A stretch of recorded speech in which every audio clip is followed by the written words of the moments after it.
오늘은 고난주간 우리 첫째 날로 이 새벽에도 함께 하신 모든 분들 주님의 고난을 생각하면서 기도하는 시간이 될 수 있기를 바랍니다.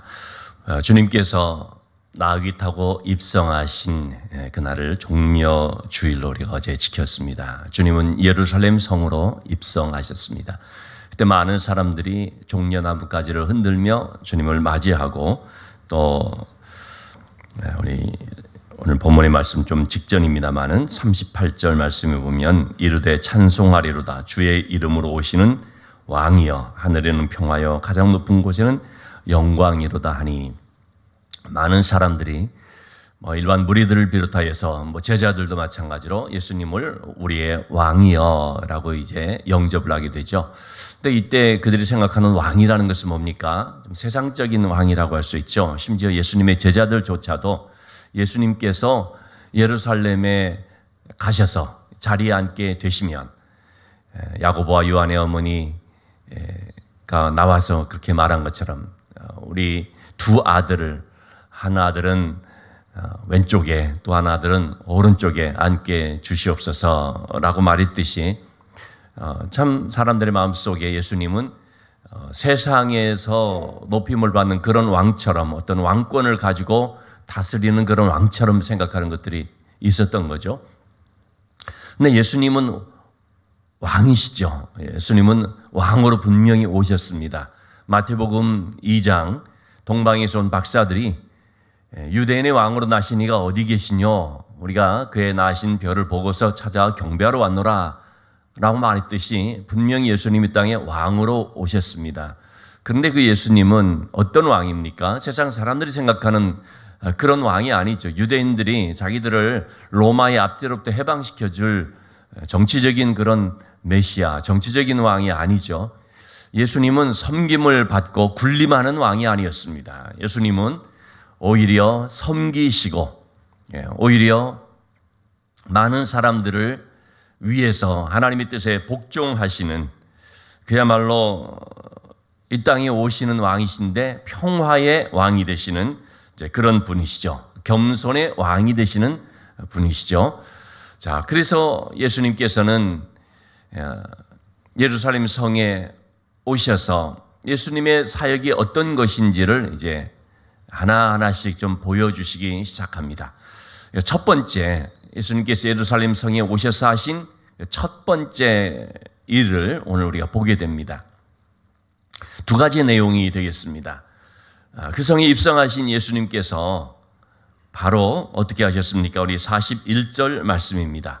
가까이 오사 성을 보시고 우시며 이렇게 열렬한 환영을 받고 갈채를 받으며 아주 그냥 큰 그 영광을 받으심으로써 너무나 기쁘고 흐뭇해 하실 것 같은 그런 예수님이 아니라 예수님께서 보이신 반응은 우시며라는 것이었습니다.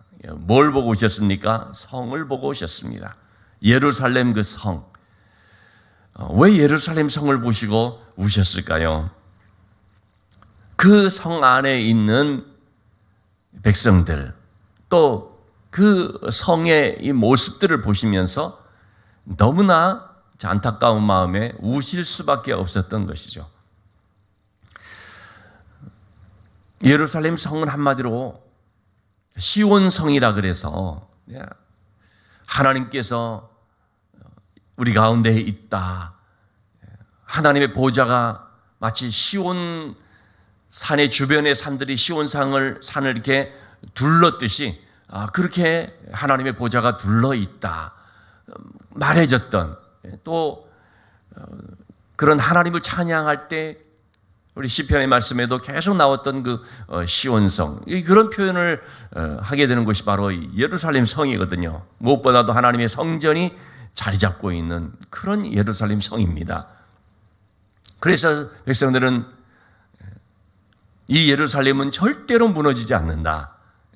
하나님이 우리 가운데 계시는데 이 성은 정말 평안할 수밖에 없다. 그렇게 얘기를 해왔습니다. 그리고 예루살렘이라는 말 자체가 예루살렘, 살렘이라는 말은 샬롬이라는 말이죠. 평화의 성이라는 말입니다. 평화의 도성. 그러한 예루살렘 성이지만 주님께서 그 성의 모습을 볼 때 너무나 안타까운 마음으로 눈물을 흘릴 수밖에 없었습니다. 왜냐하면 그 성에 앞으로 되어질 일들을 생각하기 때문인데, 자, 42절 말씀에서 그 이유를 이렇게 말씀을 해주고 있죠. 너도 오늘 평화에 관한 일을 알았더라면 좋을 뻔하였거니와 지금 내 눈에 숨겨졌도다. 예루살렘이 성이 무슨 알아듣겠습니까? 조금 의인화해서 말했다고 할 수 있고 또 그 성 안에 있는 사람들을 보면서 말했다고 할 수가 있지요. 네가 또는 예루살렘 성 안에 있는 그런 백성들, 너희들이 평화에 관한 일을 알았더라면 좋을 뻔하였는데 이것이 숨겨져 있다. 이걸 발견을 못하고 있다는 뜻이죠. 평화에 관한 일을 알았더라면. 여러분, 이 평화에 관한 일이 뭡니까? 말로는 평화의 도성이다라고 하고 하나님께서 우리 가운데 함께 하시니까 평화로다라고 하는데 진짜 이 평화에 관한 것을 너무 모르고 있다는 것입니다. 평화에 관한 일을 알았더라면. 오늘도 우리가 사는 이 세상이 아마 마찬가지라고 봅니다. 누구나 평화를 다 좋아합니다. 평화를 싫어할 사람이 어디 있습니까? 지금 러시아로 인하여서 우크라이나가 고통을 당하고 전쟁이 벌어지고 있고 그럴 때 많은 사람들이 평화를 바라거든요. 정말 평화가 다시 회복됐으면 좋겠다. 평화해야 된다. 우리 남북 관계에 있어서도 하여튼 평화해야 된다. 평화를 싫어할 사람이 없습니다. 다 좋아합니다. 근데 이 평화라는 것이 뭐냐라는 거죠. 어떻게 주어지는 것이냐라는 것이죠. 평화에 관한 일을 알지 못하는 것입니다. 평화라는 말 자체는 좋아하지만 그럼 이것이 어떻게 이루어지는지 평화에 관한 일을 모르는 것이 오늘날 우리 인생들의 비극이라고 볼 수가 있죠. 예루살렘 성을 향하여서 평화에 관한 일을 알았더라면 이라고 말할 때 주님이 그 말하는 평화라는 것이 뭐겠습니까? 이 평화에 관한 일, 그것은 바로 하나님과의 관계를 말합니다. 평화는 어떻게 주어지는가? 진정한 평안이라는 것은 어떻게 주어지는가? 하나님과의 관계 속에서 주어지는 것이라는 말이죠. 하나님과의 관계가 바르게 될 때에 하나님의 그 평안이, 하나님의 평강이 우리 가운데 저절로 흘러넘치게 됩니다. 여러분, 우리는 이미 그런 것들을 사실 알고 있거든요. 인간 관계에 있어서도 좋은 관계가 될 때 그 사람과의 관계가 평화롭다라는 걸 너무나 잘 알고 있습니다. 부부 간에도 바른 관계가 될 때 부부 사이에 정말 평안하다라는 것, 부모 자녀 간의 관계에 있어서도 바른 관계 가운데 있을 때에 그럴 때 진정한 평안한 삶이 된다는 걸 너무 잘 알고 우리가 있지 않습니까? 그런데 하나님과의 이 관계 속에서 이걸 생각을 안 하기 때문에 문제가 되죠. 하나님과 바른 관계 속에 있으면 우리가 평안할 수가 있는데 하나님과의 관계가 어그러져 버리고 하나님과의 관계가 깨져버리게 되면 그러면 아무리 평안을 갖기를 원하고 평화를 주장한다 할지라도 평화가 될 수가 없습니다. 지금 예루살렘의 모습은 뭡니까? 하나님과의 관계가 깨어져 버린 모습입니다. 하나님과의 관계가 어그러져 버린 모습입니다. 어떻게 우리가 하나님과의 관계가 깨져버렸고 하나님과의 관계가 어긋나 버리게 됐습니까? 죄 때문입니다. 아담이 불순종을 말미암아 그 범죄로 인하여서 하나님과의 관계가 깨져버리고 그래서 인간은 에덴 동산을 잃어버린 것이 아니라 하나님과의 평강의 관계를 잃어버리게 된 것이죠. 평화가 깨져버렸습니다. 그래서 하나님과 우리 사이에 막힌 담이 있고 원수 관계가 되어버렸다고 했지 않습니까? 이러한 평화에 관한 일을 알게 되면은 어떻게 우리가 하나님께로 돌아갈 수가 있겠는가? 어떻게 하나님과의 관계가 바르게 될 수 있겠는가라는 사실을 찾고 그래서 예수 그리스도를 통하여서 우리가 하나님과의 바른 관계가 이제 된 것이고 예수 그리스도를 영접함으로 말미암아 화목케 하시는 예수님으로 인하여서 하나님과 우리 사이에 진정한 화평이 임하게 되는 것이죠. 그래서 하나님의 평강으로 말미암아 내 삶이 어떤 형편 속에 있든지 내 영혼 평안하다, 내 영혼 편하다 이렇게 고백하는 삶을 살게 되는 것이죠. 바로 그것을 주님이 지금 말해주고 있습니다. 예루살렘 성의 모습을 보면 하나님을 떠나서 신앙의 모습은 너무나 외형화되어 있고 외식화되어 있고 그래서 이사야 시대에 이사야가 그렇게 말했던 너희들이 입술로는 하나님을 존경하는데 마음은 내게서 멀도다 하는 그 모습이 바로 예수님 당시에 그렇게 진행되고 있었던 것이죠. 그러니까 예수님은 이사야서의 그 말씀을 가지고 자꾸 언급을 했던 것이죠. 너희가 하나님을 향하여서 참 입만 열면은 하나님을 잘 섬기는 것처럼 말하지만 그러나 실상은 마음이 떠나 있고 단지 너희들의 신앙은 입술의 신앙이다. 그래서 마음으로 하나님을 경외할 수 있는, 진정 마음으로 하나님을 섬길 수 있는 신앙이 되어야 된다는 것을 말씀을 하고 있죠. 이렇게 평화에 관한 일이라고 하는 것은 바로 예루살렘 성을 비롯하여서 그곳에 있는 주민들 또 우리들에게 주시는 말씀이라고 하겠습니다.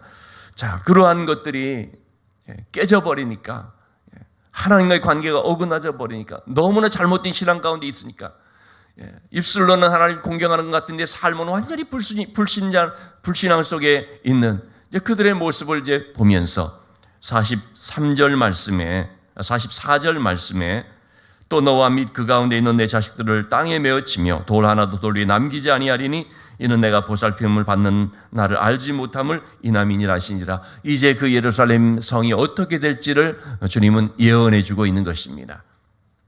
예수님께서 이렇게 말씀하신 후 약 40여 년이 지난 AD 주후 70년 로마의 디도, 영어로 타이투스라고 하죠. 이 디도 장군에 의해서 예루살렘이 포위가 되고 함락되었는데 돌 하나도 돌 위에 남지 않을 정도로 완전히 그냥 이 예루살렘 성이 무너져 버렸습니다.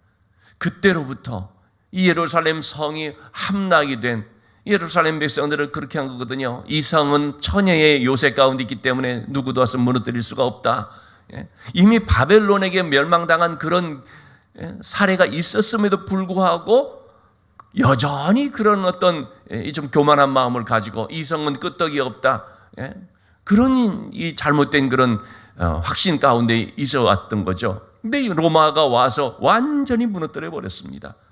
그 후로 약 2000년간을 나라 없는 백성이 되어 전 세계를 어떤 의미에서 좀 떠돌다가 디아스포라, 흩어진 유대인으로 살다가 1948년 5월 드디어 참 2000년 만에 이제 현대의 이스라엘을 건국하는 이제 그런 일들이 있게 된 것이죠. 어쨌든 예루살렘은 그런 주 70년 완전히 이제 무너지고 맙니다. 주님은 바로 이제 그런 말씀을 지금 하고 있습니다. 그래서 참으로 그 예루살렘 성을 바라보면서 눈물을 흘리시는 모습을 우리가 볼 수가 있겠습니다. 두 번째로 예수님께서 가신 곳은 어디였는가? 예루살렘 성전이었습니다. 자, 45절 말씀이죠. 성전에 들어가서 장사하는 자들을 내쫓으시며 예루살렘 성에 입성하신, 이제 금요일이면 십자가에 달리시게 되는 주님, 정말 이 짧은 그런 시간 안에 예수님께서 여러 가지 것들을 하게 됩니다만 참 어떤 의미에서 보면 가장 마음에 두고 중요하게 생각한 것이 뭐였겠습니까? 이 예루살렘 성전이었으리라고 봅니다. 그래서 예루살렘 성 안에 들어가신 주님께서 성 밖에서 이 성을 보시면서 눈물을 흘리시면서 안타까워하신 주님이 바로 그 성전으로 또 들어가신 것이죠. 예루살렘 이 성의 문제는 곧 무엇의 문제라는 것입니까? 성전의 문제라는 것입니다. 여러분, 어느 시대나 그 사회의 문제는 곧 누구의 문제일까요? 교회의 문제이죠. 교회가 부패하면 그럼 그 사회는 소망이 없는 거거든요. 예루살렘 성이라고 하는 이 예루살렘이 이게 무너질 수밖에 없는 그런 것이 근본적인 문제가 어디 있냐? 신앙의 문제인데, 그럼 그 신앙의 처소가 어디 있냐면 당시에는 성전이었거든요.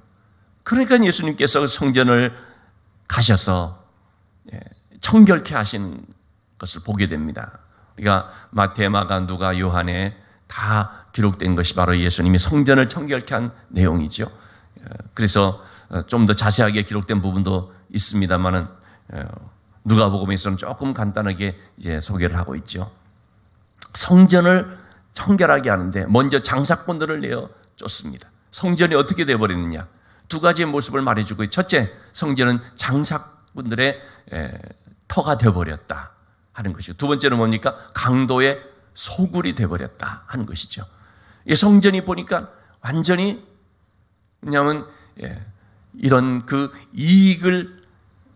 그냥 이익을 남기는, 하여튼 여러분, 우리가 이 비즈니스라고 하는 거 말이 뭡니까? 이 비즈니스라는 것은, 사업하는 비즈니스라는 것은 뭐냐면 이익을 남기는 거지 않습니까? 그래서 어떤 관계가 비즈니스 관계다 그럴 때는 그게 좀 좋지 않은 말이죠. 어떤 사람을 대할 때 이익을 취하는 수단으로 사람을 대하는 것이니까, 항상 이 비즈니스 관계다 그러면 그것은 인격적인 그런 관계가 되지 않죠.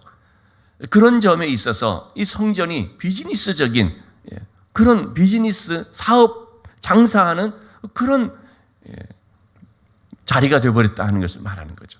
하나님께 예배를 드리고 하나님을 만나고 은혜를 받고 심령이 새로워지고 삶이 변화되는, 그리고 누구든지 목마른 자가 와서 물을 찾듯이 하나님 앞에 간절히 엎드려서 기도하는 그런 은혜의 자리가 되어야 되는 곳인데, 그것이 비즈니스, 장사하는 것이 되어버린 이 아주 기가 막힌 현실, 시장 바닥이 되어버린, 그냥 이익을 얻기 위해서 사고 팔고 하는 그런 모습이 되어버린 이 성전, 한마디로 말하면 완전히 변질되어 버리고 타락해버린 그런 모습이죠. 중세에 종교개혁이 일어날 때가 어땠습니까? 바로 이런 면에서 완전히 그냥 타락의 극치를 달렸던 거 아닙니까? 이 면죄부 혹은 면벌부, 그래서 이렇게 헌금을 많이 내면 벌 받지 않는다, 죄를 면제받는다라는 그런 식으로 하면서 너무나 돈을 걷어들이기 위해서, 성 베드로 성당을 짓기 위해서 돈이 필요하니까, 그러니까 돈을 좀 걷어들여야 된다. 그러면서 하여튼 이 돈벌이로 전락해버리는, 이익을 남기는 그런 목적이 되어버린, 신앙도 이익을 위해서 이런 식이 되어버릴 때 그야말로 그것은 정말 소망이 없는 거죠. 예루살렘 성전의 모습이 바로 그러했다는 거죠.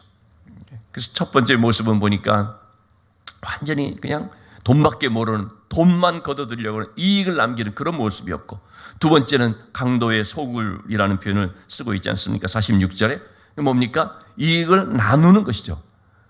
여기서 강도의 소굴이라는 말은 잘못된, 그러니까 탈취한 그것을 나누는 것을 말합니다. 정상적으로 벌어들인 이익을 나누는 것이 아니고요, 강도의 소굴, 강도의 짓 해와서 그걸 가지고 나누는, 그게 바로 강도의 소굴이지 않습니까? 강도 짓을 다 해갖고 와서 이제 자기들의 그런 소굴에 들어가가지고 서로 나누면서 좋아하고 그러지 않습니까? 그러니까 성전이 나쁜 짓 해가지고 벌어들인 그 돈을 가지고 대제사장들, 제사장들, 종교 지도자들, 이런 사람들이 서로 그냥 막 희희낙낙하면서 너 이 정도 갖고 너 이 정도 갖고 이렇게 나누고 있다라는 거죠. 참이 얼마나 참 비극적인 그런 현장이 됐는지, 주님이 정말 그것을 볼 때에 아버지의 그 마음으로, 하나님 아버지의 마음으로 정말 견딜 수가 없으리라고 봅니다. 우리들도 그러지 않습니까? 우리도 오늘날의 어떤 교회의 모습이 그렇게 되어졌다라는 것이 느껴지면, 우리 교회를 생각할 때 이런 모습이야, 마치 그냥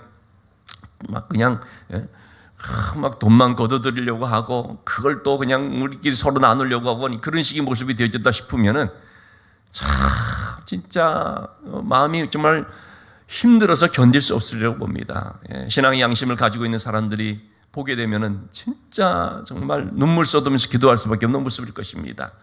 예수님께서 보실 때 이 성전의 그 타락한 모습, 부패한 모습이 너무나 그런 참 안타까운 그런 모습이었죠. 그래서 이걸 청결케 하시는데, 근데 여러분 중요한 것은 이것입니다. 중요한 것은 그냥 쫓아내는 그게 청결케 하고 그런 것이 아니죠.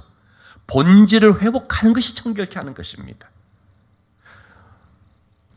오늘날의 우리 교회도 그렇고 우리 개개인들도 그렇습니다. 본질을 회복하는 것이 그게 진짜 청결한 것이고, 그게 개혁하는 것이고, 그게 바르게 되는 것이고, 하나님과의 바른 관계가 이제 형성이 되는 것이죠. 본질을 회복하는 것. 그래서 주님은 성전의 본질을 가리켜서 뭐라고 표현했습니까? 내 집은 기도하는 집이다 라고 표현한 것입니다. 만민이 기도하는 집이다 하는 것이죠. 아무리 성전에 뭐 좀 잘못된 것이 있어서 막 이제 우리가 이런 것은 치워버리자, 이런 것은 이제 하지 말자라고 했다고 할지라도 본질을 회복하지 않으면 어떻게 됩니까? 또 그런 일들이 발생합니다. 또 다른 어떤 잘못된 것이 또 자리를 잡습니다. 본질을 회복해야지만이 그런 모든 잘못된 것들이 발을 붙이지를 못하게 됩니다. 우리 이제 바울은 고린도전서 말씀에서 그렇게 얘기를 하지 않습니까? 우리를 가리켜서 하나님의 성전이라고 말합니다. 너희가 하나님의 성전인 줄 알지 못하느냐. 우리는 하나님의 성전이거든요. 여러분, 우리가 하나님의 성전인데 우리 안에서 본질이 회복되지 못하면, 그러면 성전에 우리 자신들도 부패할 수가 있고 타락할 수가 있고 잘못된 신앙생활 가운데 또는 미신 가운데 빠지고 그럴 수 있다는 걸 우리 알아야 됩니다. 그러면 우리가 바른 신앙의 회복이 뭡니까? 내 안에 기도가 충만해야 됩니다. 만민이 기도하는 집이다. 내 집은 기도하는 집이다. 말씀하신 것처럼 우리의 삶이 깨어 기도하는 삶이 되어야 한다는 것이죠. 이게 회복이 돼야지 우리는 하나님 앞에서 진정한 말씀으로 예배를 드리고 또 말씀으로서 봉사하고 말씀으로서 섬기고 하나님 앞에 쓰임받는 삶이 될 수가 있죠. 우리 자신들이 온전한 성전이 될 수가 있습니다. 그리고 성전된 우리가 모여서 함께 신앙생활하는 이 교회 공동체도 마찬가지거든요. 우리가 기도하는 교회가 되어서 기도로서 정말 깨어 있으면서 이전에 기도로 채워지는 가운데 있을 때, 이 본질이 회복될 때에 정말 우리 교회가 은혜가 충만하고 성령이 충만하고 하나님의 역사가 나타나는, 하나님이 기뻐하시는 사역을 감당하는 교회가 될 수 있다는 것입니다. 여러분, 우리가 이 고난주간을 맞이하면서 어제도 말씀드린 것처럼 우리가 십자가의 주님을 바라본다고 하는데 그냥 감상적으로 바라보는 것이 아니라는 거죠. 본질을 생각해야 된다는 것이죠. 하나님이 우리에게 주시는 메시지가 뭔지 그걸 우리가 붙잡아야 된다는 것이죠. 그게 뭐냐? 첫째, 오늘 말씀을 통해서 보는 것, 기도하는 삶을 놓치지 말아야 된다는 것입니다. 우리가 하나님 앞에서 정말 내 삶이 기도로 채워지는, 우리 교회가 기도로 채워지는 그런 신앙의 본질을 붙잡는 가운데 있을 때, 그럴 때 어떤 잘못된 것도 발을 붙일 수가 없다는 사실, 진짜로 우리가 영적으로 깨끗해질 수 있다는 것을 우리가 기억하고, 내 집은 만민이 기도하는 집이라 말씀하신 그 주님의 이 말씀을 우리가 이 고난주간에 다시 한번 기억하면서 마음에 새기면서, 그래서 우리가 십자가의 주님을 바라보는 것이 늘 깨어 하나님 앞에서 영적으로 깨어서 기도하는 삶이라는 것을 알고 기도의 삶으로 다시 한번 새롭게 될 수 있기를, 이 한 주간 정말 우리가 더욱더 기도하는 시간들이 될 수 있기를 주님의 이름으로 축원합니다.